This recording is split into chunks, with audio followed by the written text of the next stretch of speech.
Here I have a standard pocket tape measure. Generally, you're going to see them in 16 foot, 25 foot long. On the back here, we have a hook that'll hook onto a belt, your pocket, your tool pouch. At the top here, we have a little switch. If I pull the tape out, I click it in place, it will hold it in place for me, so I can take measurements or whatever. On the end of it, I have what they call a tang here. It's adjustable. That's for pushing an inside corner, and that's for doing an outside corner. It makes up for the difference in the two and the thickness of the tang. They become inaccurate as you use them, so if you're doing real precision work, you don't really want to go off the tang. If you're doing framing or something like that, and you're out a 16th or a 32nd, no one's really going to care. Precision work, that might show up in a piece of trim in a corner that you want tight. Yes, the tape itself, if I turn it on its side here, you're going to see it's got a concave shape. That helps it to stay rigid and gives it strength. Tapes are set up for doing framing members for framing houses. And if you pull the tape out and you go to the 12-inch mark, which is right here, you're going to notice that it's marked in black. It's one of the ones you're going to use a lot, and it makes it easily identifiable for everything that's in 12-inch increments to be black. Another one that's important is when you're doing studs for building walls in your house. You go to 16-inch centers.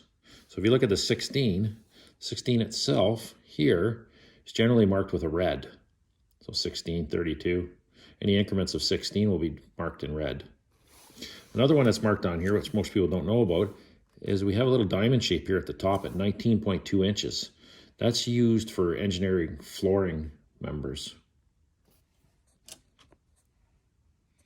Here on the tape measure, I just picked the 21 inch one just to demonstrate exactly how to read an Imperial tape measure. So you have the 20 inch, the 21st inch, okay? Half of 1 inch is, in a fraction, is half. That's right down the center. If you look at that, the longest lines here are the inch lines. The second longest are the half inch. If you take a half inch and you divide it by 2, that makes it a quarter inch. Quarter is the next longest line.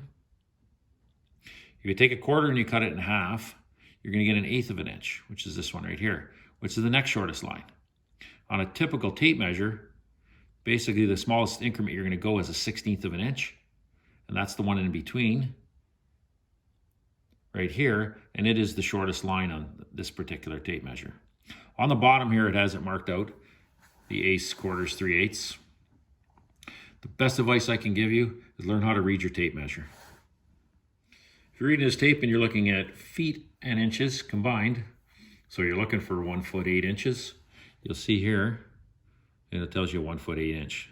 That may not be standard on all tape measures, but on this particular one, it actually gives you that information.